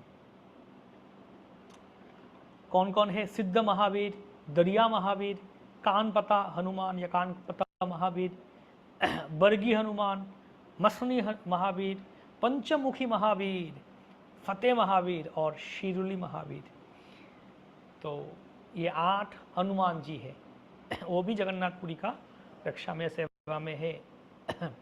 मंदिर का सुरक्षा के लिए हनुमान, मंदिर का चारों तरफ एक पहरादार, गार्ड, सिक्योरिटी, हनुमान जी का सिक्योरिटी है यहाँ पे। सो सिंह द्वार मतलब मुख्य जो द्वार है, वहाँ पे फतेह हनुमान है। जो हनुमान देखते फतेह हनुमान है। पश्चिम दिशा में वीर विक्रम हनुमान है। उत्तर दिशा में तपस्वी हनुमान है। और दक्षिण दिशा में कानपता हनुमान और बड़े भाई हनुमान। अलग अलग नाम है, अलग अलग कारण है अलग अलग हनुमान के, सब मुझे पता नहीं है। जैसे कानपता हनुमान कहा गया, आगे भी आएगा वर्णन उसके बारे में कि समंदर जो है, समुद्र देव जगन्नाथ के ससुर जी है। तो एक बार समंदर इतना जोर से, मतलब उसका जो लहर है उतना गर्जन कर रहे थे समंदर, मतलब दहाड़ रहे थे। तो जगन्नाथ जी कंप्लेन किया, अरे इतना जोर से दहाड़ रहा है समंदर। लक्ष्मी देवी को बोले, अरे तुम्हारा पिताजी इतना जोर से दहाड़ रहे हैं, मैं सो नहीं पाता हूँ, क्या करे? तभी क्या करे, ससुर जी है, अभी बड़े बुजुर्ग है, उनको बोल भी नहीं सकते कुछ। तो हनुमान जी को बोले, हनुमान तुम यहाँ रहो और देखो कि समंदर का जो दहाड़ ना, ये जो गर्जन है वो मंदिर तक ना आए, रोक के रखो। तो हनुमान क्या करते, समुद्र का दहाड़ने का जो आवाज़ है वो अपने कान में ले लेते हैं। कान पत्ता हनुमान, क्योंकि समुद्र मंथन के समय लक्ष्मी देवी समुद्र से ही आए थे ना, तो इसलिए समुद्र का पुत्री, कन्या के रूप में है लक्ष्मी देवी, समुद्र पुत्री, और भगवान जी के ससुर बन गए।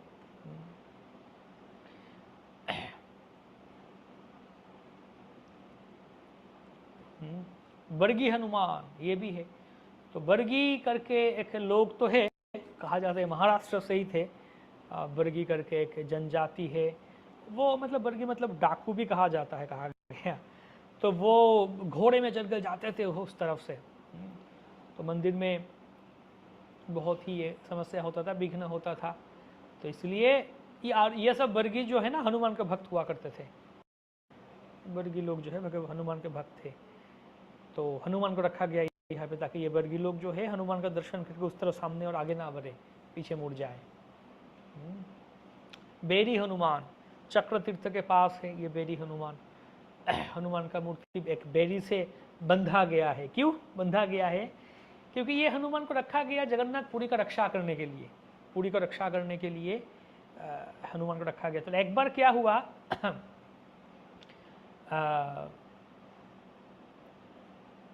हनुमान के मन में इच्छा हुआ कि मैं अयोध्या प्रभु राम के धाम दर्शन करके आऊँ। मन में इच्छा हुआ तो सेवा उवा छोड़ के चले गए अयोध्या तीर्थ यात्रा में, धाम यात्रा में चले गए, चलो अयोध्या देखने आए। तो उनका सेवा छोड़ के, ड्यूटी छोड़ के चले आए अयोध्या हनुमान। और क्या हुआ, पुरी में समंदर का पानी घुस गया और एकदम बाढ़ आ गया, फ्लड हो गया और लोगों को बहुत ही कष्ट हुआ। तो तब से क्या हुआ, जगन्नाथ देव हनुमान को फिर से जगन्नाथपुरी में लौटा के लेके आए और वहाँ तब से उनको बेड़ी बांध के रखा गया कि नहीं यहाँ पे रुको और जा नहीं पाओगे, कहीं पे नहीं जा पाओगे।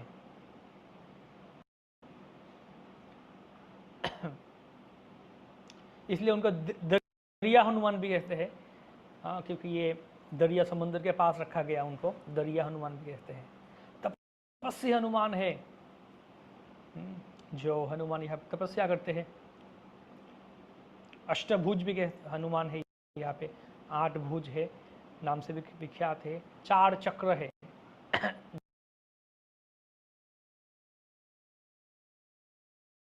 धारण किए उनका 4 हाथ में 4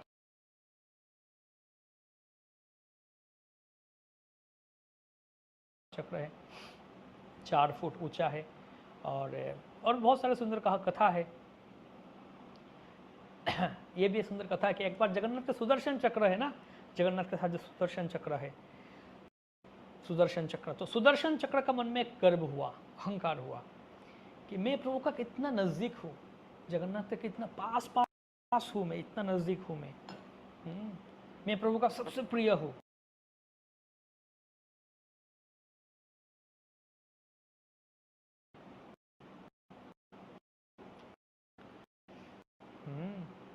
और जगन्नाथ सबके दर्प, सबके अहंकार तो विनाश करते हैं, दर्पहरण करते हैं। तो जगन्नाथ जी सोचे कि है मेरा सुदर्शन का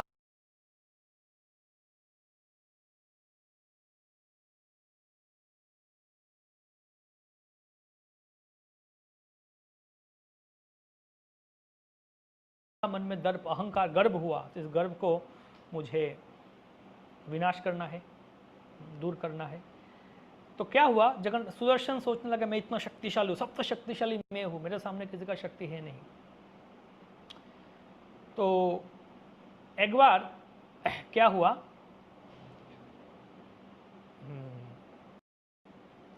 जगन्नाथ सुदर्शन को भेजेगा, सुदर्शन जाओ हनुमान को बुला के लेके आओ, हनुमान को बुला के लाओ, कुछ काम है मेरा, हनुमान को लाओ, बुलाओ, मतलब मैसेंजर, एक दूत बना कर भेजे।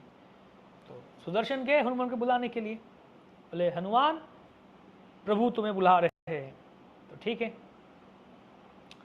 हनुमान तुरंत आगे। अभी सुदर्शन क्या कर रहे हैं, सुदर्शन सामने सामने चलने लगे और धीरे धीरे, मतलब हनुमान को रास्ता नहीं दे रहे थे, मतलब सुदर्शन ओवरटेक करके सामने चले गए और हनुमान को सामने जाने का रास्ता नहीं दे रहे थे। तो अभी हनुमान सोच रहे थे अरे ये सुदर्शन बहुत धीरे धीरे चल रहा है और प्रभु मुझे बुलाए तो मुझे प्रभु के पास जाने में भी रास्ता भी नहीं दे रहे हैं, ये तो क्या करूं, कैसे मैं देर हो जाएगा। तो तब हनुमान मन ही मन प्रभु को, जगन्नाथ को स्मरण किए, हे प्रभु ये संकट में हूँ, क्या करूँ, आपका सुदर्शन है, अभी मैं कुछ बोल भी नहीं सकता, क्या करूँ मैं, बोलिए। तो तत्क्षणात क्या हुआ, प्रभु का कृपा से हनुमान का और मतलब 2 हाथ तो है ही है ना, 2 हाथ तो है ही, और 6 हाथ आ गया, मतलब 8 हाथ बन गया हनुमान का। और हनुमान ने क्या किया, और बहुत शक्ति हो गया, और शक्ति, अष्टभुज 8 हाथ वाले हनुमान हो गए। तो वो 4 हाथ से सुदर्शन को रोक लिए, हनुमान 4 हाथ सुदर्शन को रोक लिए और 2 हाथ से प्रभु को प्रणाम किए और बाकी 2 हाथ से तालियां बजा के कीर्तन करने लगे जय जगन्नाथ, जय जगन्नाथ कीर्तन करने लगे वो। दो हाथ से प्रणाम करिए, दो हाथ से कीर्तन किए और चार हाथ से सुदर्शन को पकड़ लिए। ऐसे है। तो हनुमान उसके बाद रत्न सिंहासन के सामने तरफ से जाने लगे। तो जगन्नाथ हनुमान के प्रति बहुत ही प्रसन्न हुए और सुदर्शन को थोड़ा सजा देना चाह रहे थे। तो इसलिए सुदर्शन का ये जो गर्भ है उसको विनाश किए हनुमान के द्वारा। तो सुदर्शन थोड़ा लज्जित हुए सुदर्शन, इसलिए। और जगन्नाथ ने श्राप भी दिए सुदर्शन को, श्राप भी दे दिए। इतना ये था। क्या श्राप दिए कि कलयुग में सुदर्शन चक्र रूप में नहीं रहेंगे, क्या हो जाएंगे, एक स्तंभ के रूप में रह जाएंगे और जगन्नाथ के बाएं तरफ रहेंगे। तो इसलिए जगन्नाथ मंदिर में जगन्नाथ, बलदेव, सुभद्रा, सुदर्शन ये चार रहते हैं, तीन नहीं चार। जगन्नाथ के बाजू में सुदर्शन रहते हैं और खंबा के रूप में बाएं तरफ देखेंगे आप। तो तब प्रभु का दया भी हो, सुदर्शन तब विनती भी करने लगे, प्रभु इतना कठिन श्राप दे दिया मुझे। तब भगवान जगन्नाथ थोड़ा नरम भी हुए और दया भी किए। बोला नहीं, तुम डरो मत, शंका मत करो, कलयुग में तुम मेरा मंदिर का मतलब मंदिर का चूड़ा जो है ना, चक्र में रहोगे तुम। कलयुग में तुम मेरा मंदिर का मतलब मेरे साथ में तो रहोगे खंबा के रूप में, और मंदिर का ऊपर चक्र के रूप में रहोगे तुम। और जब लोग तुम्हें दर्शन करेंगे चक्र का रूप में, तब मुझे दर्शन करने का फल प्राप्त हो जाएंगे। तो इसलिए हरिदास ठाकुर, रूप सनातन गोस्वामी जगन्नाथ मंदिर नहीं जाते थे, लेकिन वो जगन्नाथ मंदिर का चूड़ा जो है, चक्र जो है, उसका दर्शन करते थे और करके प्रणाम करते थे।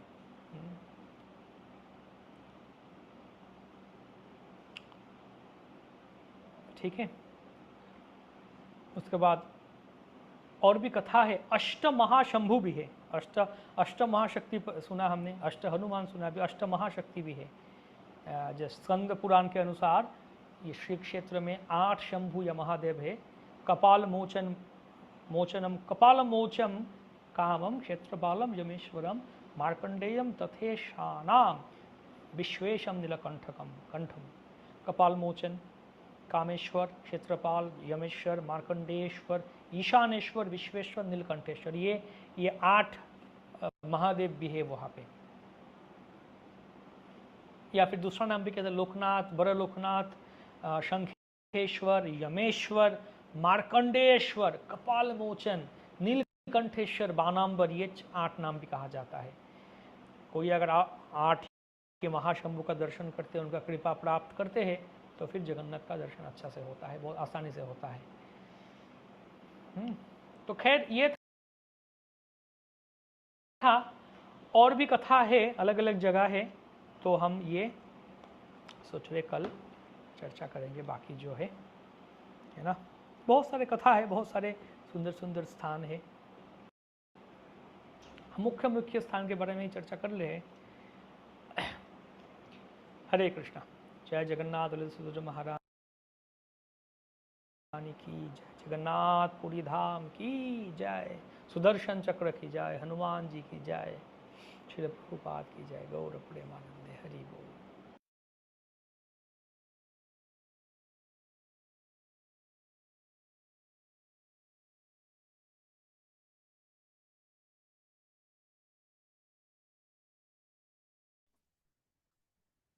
हरे कृष्णा।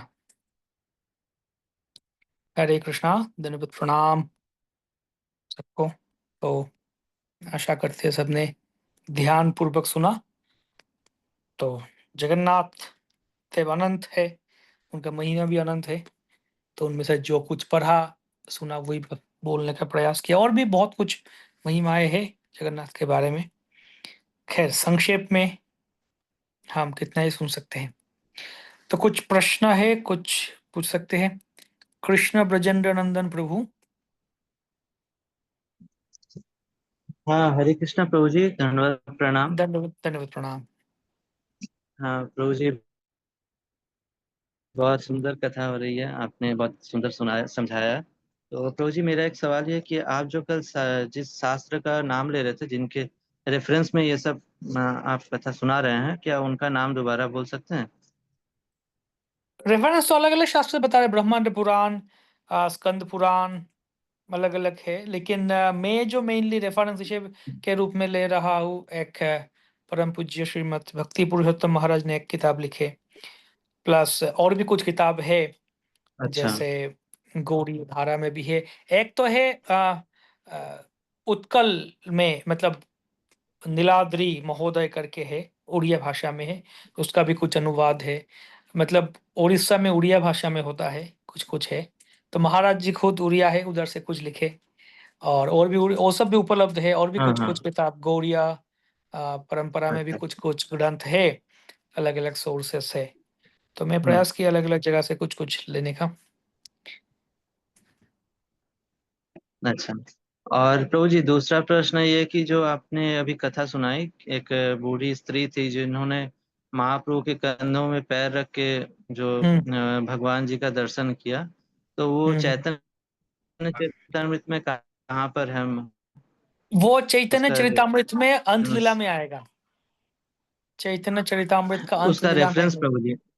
रेफरेंस उसका मैं अच्छा। आपको बता सकता हूँ बाद में, उसका एग्जैक्ट रेफरेंस याद नहीं है, लेकिन वो मैं बता सकता हूँ आपको देख के, मैं उससे वहां से जो पढ़ अच्छा। रहा था। बहुत सुंदर है, ठीक है कथा है प्रभु जी, हरे महाप्रभु के। कृष्णा। हाँ, हरे कृष्णा। प्रिय लक्ष्मी माता जी,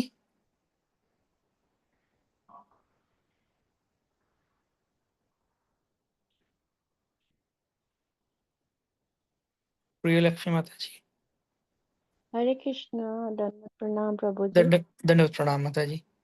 बहुत सुंदर कथा हम सुन पा रहे हैं, सौभाग्य से आपके मुखारविंद से। प्रभु जी आपने एक बताया महाप्रसाद के बारे में भी बताया बीच में कि जगन्नाथ प्रभु को खाजा भी पसंद है और मालपुआ, अन्य अन्य प्रसाद भी। तो वहां पे एक महाप्रसाद मिलता है जो कि चावल का होता है, हम्म, तो उसको कैसे रखना चाहिए और उसका क्या महत्व है? वो जो मतलब हमारा जगन्नाथ का जो चावल है ना, वो चावल सुखा के, मतलब जो अन्न भोग लगता है चावल, उसको ही सुखा के वो लोग सूखा चावल के रूप में लाते हैं, एकदम पोटली बना के बेचते हैं। तो वो लेके आते हैं हम, और द्वादशी का दिन वो उससे ही पारण करते हैं, क्योंकि स्वयं जगन्नाथ ने खाया है वो चावल। मतलब वो वही नॉर्मल जो चावल लगता है जगन्नाथ को, उसको ही सुखा के रख दिया, वो चावल है।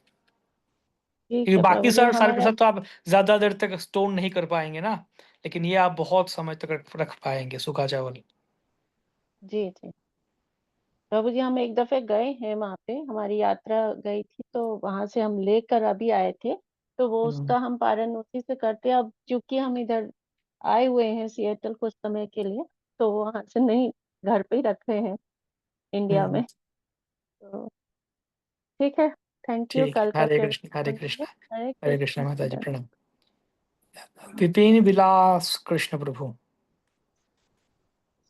हरे कृष्णा प्रभु जी, दंडवत प्रणाम प्रभु जी। दंडवत प्रणाम प्रभु प्रभु जी। जी बहुत अच्छा लगा, 2 दिन से ऐसा लग रहा है कि पूरा रिवीजन हो रहा है। हम लोग आगे दर्शन किया था 1-2 बार, लेकिन आप बहुत अच्छे से सब एक्सप्लेन कर रहे हैं, तो ऐसा लग रहा है कि हम लोग जगन्नाथपुरी में ही है, टेम्पल में, ऐसा लग रहा है। वेरी नाइस प्रभु।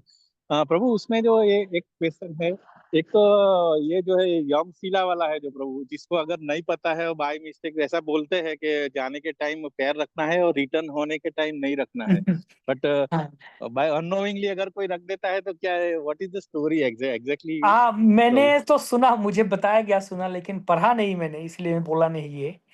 पढ़ा हाँ नहीं हाँ कहीं हाँ। पे रेफरेंस, लेकिन हाँ, ऐसे बोलते हैं कि वो यमशिला वहाँ पे पैर नहीं रखना चाहिए। हुँ, वो बोला जाने के टाइम वो रखना चाहिए, फिर रिटर्न दर्शन करके हाँ, आते हैं ना तो अभी नहीं रखना चाहिए, ऐसा कुछ था। तो लास्ट टाइम हम गए तो हम लोगों ने ध्यान तो रखा था, लेकिन अभी कितने लोग आते हैं इनको बेचारे को पता नहीं है, so they are like putting the steps and coming and going. So हाँ, एक तो वो था। हाँ। एंड दूसरा प्रभु, ये जो एकादशी, जैसा हमको पता है कि वो माधव तिथि है और एकादशी को भगवान को बहुत प्यारी है, मतलब भक्त है, डिवोशन बढ़ाती है।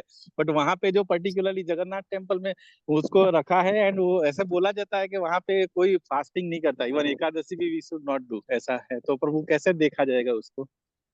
ठीक है, बहुत सुंदर प्रश्न। तो ये हम अगले कक्षा में चर्चा करेंगे, क्योंकि सुंदर ठीक है कथा प्रभु। महाप्रभु ही बताए इसके बारे में। तो संक्षेप में ये बताएंगे कि हाँ ठीक है, चलो जगन्नाथपुरी में वो लोग एकादशी नहीं करते, लेकिन हमें करना चाहिए। हम गौड़ीय भक्त यस महाप्रभु प्रभु, स्वयं यस। किए थे, महाप्रभु को ये प्रश्न पूछा गया था। तो प्रेम विवर्ता नाम का हम्म। ग्रंथ में वर्णन आता है बहुत सुंदर, कि महाप्रभु को पूछा गया कि एकादशी पूरी में तो नहीं, हम करें क्या? महाप्रभु बोले हाँ करना चाहिए। बहुत सुंदर कथा है। तो कुछ प्रयास करूंगा अगले क्लास में वर्णन करने। Okay Prabhu, thank you so much Prabhu. 3 दिन में तो बहुत सारा है, कैसे खत्म होगा? अभी एक ही दिन है देखते ना? हैं। ऐसा लगता है हाँ कि ऐसा लगता है कि हाँ सुनते ही रहो प्रभु आपसे। देखते हैं। ठीक है। Okay Prabhu, very nice, thank you so much. Hare Krishna, Hare Hare Krishna. Krishna, जय। ठीक है, तो हम अगले कक्षा में मिलेंगे। धन्यवाद सबको। जय, धन्यवाद, प्रणाम। हरे कृष्ण।